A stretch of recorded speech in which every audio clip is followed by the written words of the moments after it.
चारधाम यात्रा करना क्यों जरूरी है? हर हर महादेव। क्या आपने कभी सोचा है जीवन में चार धाम की यात्रा क्यों जरूरी है और आखिर चार धाम की यात्रा करने से मोक्ष की प्राप्ति कैसे होती है? क्या आप जानते हैं कि असल में चार धाम कौन से हैं? आमतौर पर लोग बद्रीनाथ, केदारनाथ, गंगोत्री और यमुनोत्री को चार धाम मानते हैं, लेकिन असल में यह सच नहीं है। पुराणों में वर्णित चार धाम कौन से हैं और इन्हें भारत की चार विभिन्न दिशाओं में क्यों स्थापित किया गया है, इस वीडियो में हम आपको बताएंगे कि चारधाम यात्रा का क्या महत्व है, चार धाम यात्रा करना क्यों जरूरी है और चार धाम यात्रा करने से मोक्ष की प्राप्ति कैसे होती है। कहा जाता है कि इस कथा के श्रवण मात्र से भक्तों की सभी इच्छाएं पूर्ण होती है, इसलिए वीडियो में प्रेम भाव से अंत तक बने रहिए और कमेंट बॉक्स में श्रद्धा पूर्वक हर हर महादेव लिखना ना भूलें। भारतीय धर्म ग्रंथों में बद्रीनाथ, द्वारका, जगन्नाथपुरी और रामेश्वरम को चार धाम के रूप में वर्णित किया गया है। पौराणिक कथाओं के अनुसार भगवान विष्णु की उपस्थिति चार धामों में चार अलग अलग रूपों में मानी जाती है। ऐसा कहा जाता है कि रामेश्वरम में भगवान विष्णु स्नान करते हैं, बद्रीनाथ में वे ध्यान करते हैं, पूरी जगन्नाथ धाम में वे भोग का आनंद लेते हैं और द्वारका में वे विश्राम करते हैं। तो चलिए मित्रों, रामेश्वरम धाम से इस चारधाम यात्रा की शुरुआत करते हैं। रामेश्वरम एक पवित्र तीर्थ स्थल है जो तमिलनाडु के रामनाथपुरम जिले में है। रामेश्वरम मंदिर बंगाल की खाड़ी और अरब सागर के संगम स्थल पर स्थित है। इस मंदिर की स्थापना की कथा सीधे रामायण काल से जुड़ी हुई है। मान्यता है कि जब भगवान श्री राम अपने भ्राता लक्ष्मण, हनुमान और समस्त वानर सेना के साथ लंका विजय के लिए प्रस्थान कर रहे थे, तब उन्होंने समुद्र तट पर शिवलिंग स्थापित कर भगवान शिव की उपासना की। उनकी भक्ति से प्रसन्न होकर भगवान शिव ने उन्हें विजय श्री का आशीर्वाद दिया। आशीर्वाद प्राप्त करने के बाद श्री राम ने भगवान शिव से अनुरोध किया कि वे जन कल्याण के लिए सदैव इस शिवलिंग में ज्योतिर्लिंग रूप में विराजमान रहे। उनकी इस भक्ति पूर्ण प्रार्थना को भगवान शिव ने सहज स्वीकार कर लिया और तब से यह पवित्र शिवलिंग रामेश्वरम ज्योतिर्लिंग के रूप में प्रतिष्ठित हुआ।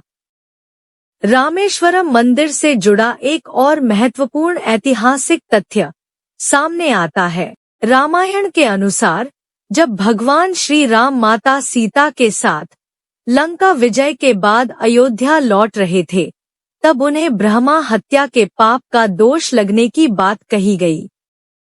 इस पाप से मुक्ति पाने के लिए संतों ने श्री राम को भगवान शिव की उपासना करने की सलाह दी, परंतु द्वीप पर कोई शिव मंदिर न होने के कारण भगवान राम ने पवन पुत्र हनुमान को शिवलिंग लाने के लिए भेजा। हनुमान जी प्रभु श्री राम की आज्ञा का पालन करते हुए तुरंत प्रस्थान कर गए, लेकिन वापस लौटने में उन्हें विलंब हो गया। इधर पूजा का शुभ मुहूर्त निकल रहा था और हनुमान जी के लौटने में देरी को देखते हुए माता सीता ने समुद्र के किनारे पड़ी रेत से ही एक शिवलिंग का निर्माण कर दिया। यही शिवलिंग बाद में रामनाथ कहलाया। भगवान श्री राम ने इस शिवलिंग की श्रद्धा और भक्ति के साथ पूजा की और बाद में हनुमान जी द्वारा लाए गए शिवलिंग को भी वहीं प्रतिष्ठित किया गया। इसके अलावा रामेश्वरम मंदिर अपने अद्भुत स्थापत्य और भव्यता के लिए प्रसिद्ध है।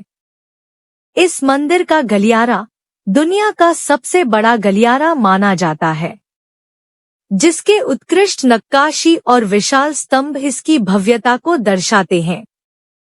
मंदिर के समीप समुद्र में आज भी प्राचीन पुल के अवशेष देखे जा सकते हैं, जिसे आमतौर पर राम सेतु के नाम से जाना जाता है।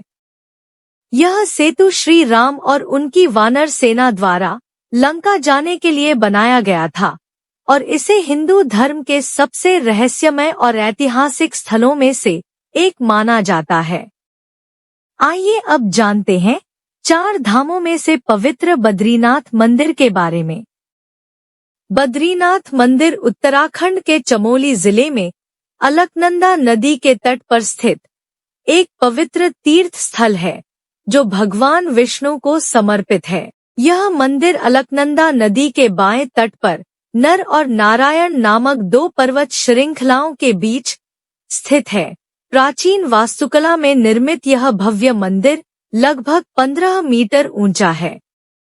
इसकी संरचना 3 प्रमुख भागों में विभाजित है, जिनमें गर्भगृह, दर्शन मंडप और सभा मंडप शामिल हैं।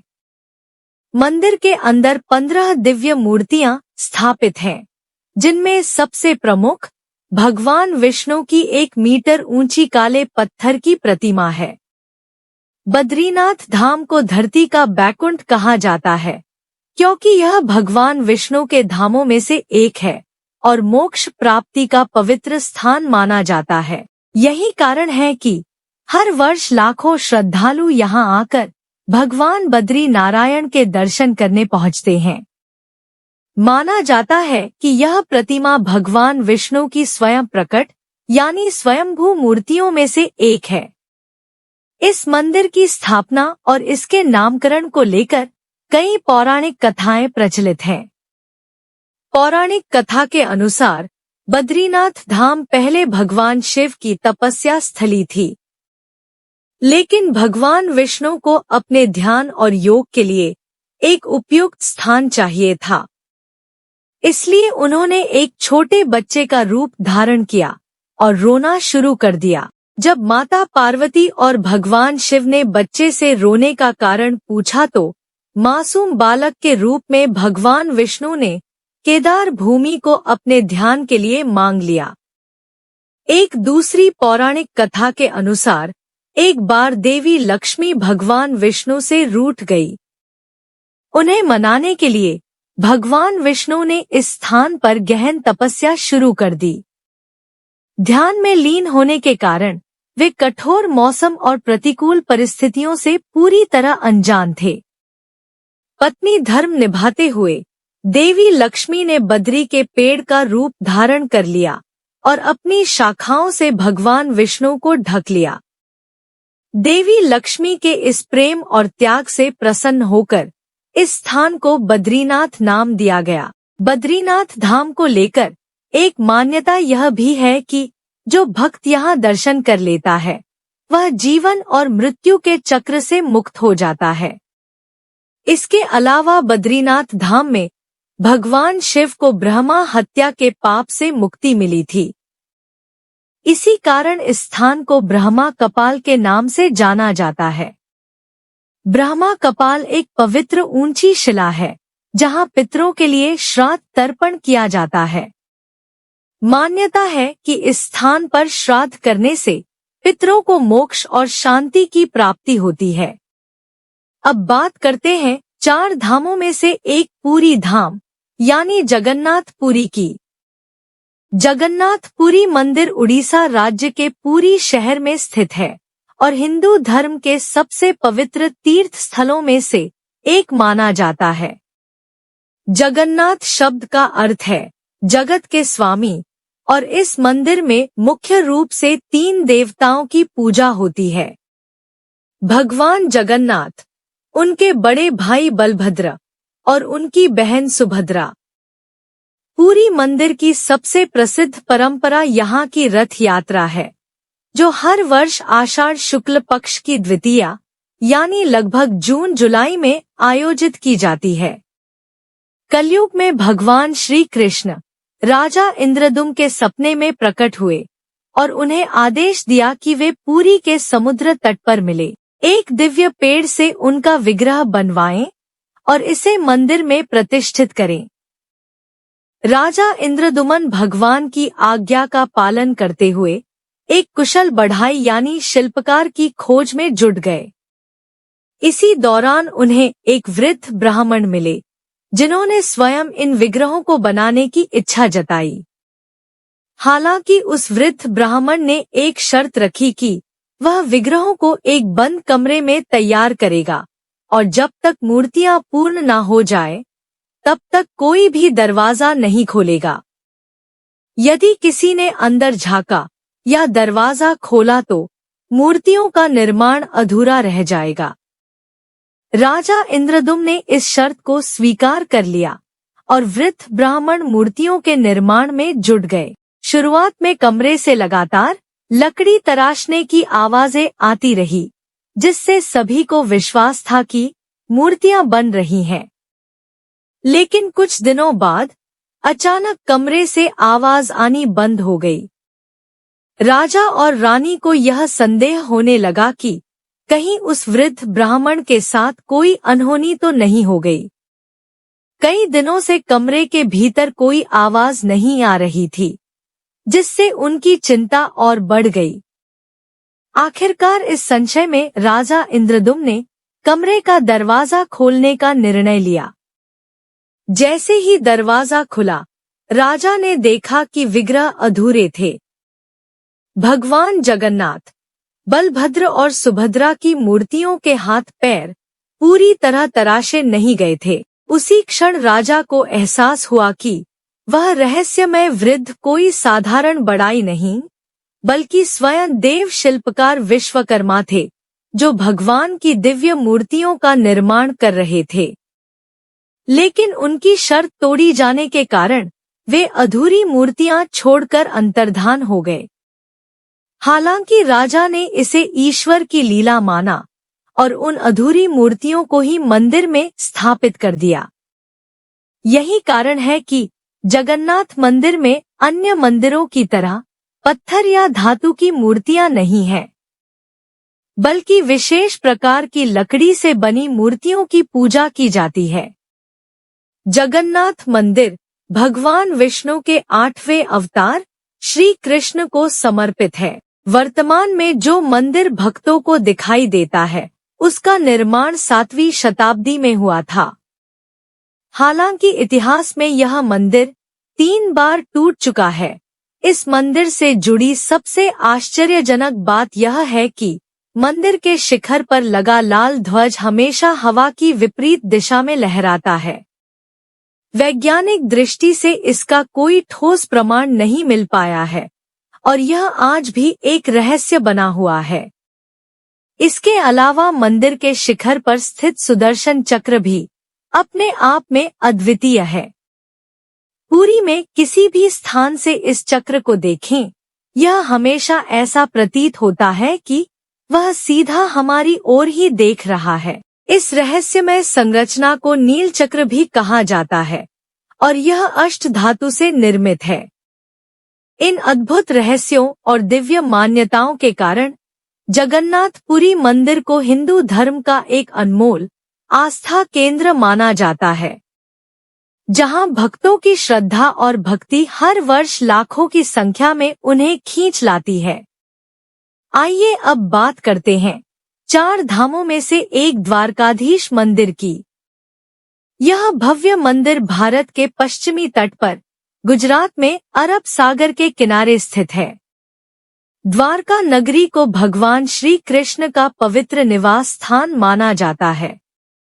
यह न केवल भगवान कृष्ण के शासित राज्य के रूप में प्रसिद्ध है, बल्कि धार्मिक मान्यताओं के अनुसार भगवान विष्णु ने भी यहाँ शंखासुर नामक राक्षस का वध किया था। मित्रों, आइए जानते हैं कि भगवान श्री कृष्ण को द्वारका की स्थापना क्यों करनी पड़ी। इसके पीछे एक रोचक और ऐतिहासिक कथा छिपी है। जब भगवान श्री कृष्ण ने मथुरा के अत्याचारी राजा कंस का वध किया तो कंस के ससुर मगधराज जरासंध ने इस पर क्रोधित होकर यादव वंश का संहार करने का संकल्प लिया।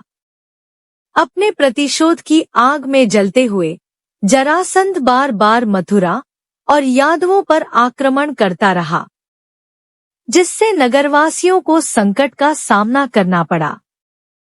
अंत में यादवों की सुरक्षा और शांति सुनिश्चित करने के लिए श्री कृष्ण ने मथुरा छोड़ने का निर्णय लिया। सभी यादवों के लिए एक सुरक्षित और नई नगरी बसाने के उद्देश्य से भगवान श्री कृष्ण ने विश्वकर्मा को द्वारका नगरी की स्थापना का निर्देश दिया।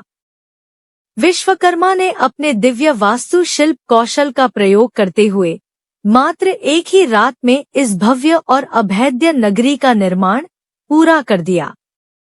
इसके बाद भगवान श्री कृष्ण अपने सभी यादव बंधुओं के साथ द्वारकापुरी चले गए और वहां से अपना शासन संभाला।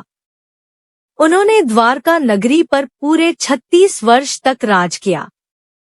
जब श्री कृष्ण ने बैकुंठ प्रस्थान किया तो एक अद्भुत घटना घटी। भगवान की यह स्वर्णिम नगरी स्वतः समुद्र में समा गई और अंत में सिर्फ श्री कृष्ण का मंदिर ही बचा रहा। कहा जाता है कि आज भी द्वारका नगरी के अवशेष समुद्र के भीतर मौजूद है और समय समय पर कई पुरातात्विक खोजों में इसके प्रमाण मिलने के दावे किए जाते हैं। हालांकि इस विषय पर अलग अलग मत है। कहते हैं कि जब द्वारका नगरी समुद्र में समा गई तब भगवान श्री कृष्ण के परपोते वज्रनाभ ने मुख्य मंदिर का निर्माण कराया, जिसे आज का द्वारकाधीश मंदिर कहा जाता है। माना जाता है कि यह मंदिर लगभग 2500 वर्ष पुराना है। यह मंदिर 7 मंजिला है और इसमें 2 मुख्य द्वार हैं, जिन्हें स्वर्ग द्वार और मोक्ष द्वार कहा जाता है। द्वारकाधीश मंदिर लगभग 157 फीट ऊंचा है और इसके शिखर की ऊंचाई 43 मीटर है। मंदिर के शिखर पर एक विशाल ध्वज लगा हुआ है, जिस पर सूर्य और चंद्रमा के प्रतीक अंकित है। इस ध्वज की सबसे अद्भुत विशेषता यह है कि यह इतना विशाल है कि इसे 10 किलोमीटर की दूरी से भी स्पष्ट रूप से देखा जा सकता है। इस पवित्र ध्वज को दिन में 3 बार बदला जाता है और यह परंपरा सदियों से चली आ रही है। हर बार ध्वज परिवर्तन के दौरान श्रद्धालु बड़ी संख्या में एकत्र होते हैं और इसे देखने मात्र से स्वयं को धन्य मानते हैं। तो मित्रों, अब आप समझ ही गए होंगे कि 4 धाम यात्रा सिर्फ एक तीर्थ यात्रा नहीं, बल्कि आत्मशुद्धि, पाप मोचन और मोक्ष प्राप्ति का मार्ग है। यह यात्रा हर हिंदू के जीवन में एक बार अवश्य होनी चाहिए, क्योंकि यह सिर्फ देव दर्शन ही नहीं, बल्कि आत्मिक शांति और धर्म की गहराई को समझने का भी अवसर है। अगर आपको यह कथा जानकारी पूर्ण लगी हो तो इसे ज्यादा से ज्यादा लोगों को शेयर करें, ताकि और भी लोग इस दिव्य यात्रा के महत्व को जान सके। कमेंट में हर हर महादेव लिखना ना भूलें। कृपया हमें बताएं कि आप में से कौन 4 धाम की यात्रा कर चुके हैं और कौन 4 धाम यात्रा पर जाने का संकल्प ले चुके हैं। अपना अनुभव हम सबके साथ शेयर करें। वीडियो अच्छी लगी हो तो प्लीज लाइक एंड शेयर, और अगर आप चैनल पे नए हैं तो सब्सक्राइब जरूर कर लें। धन्यवाद।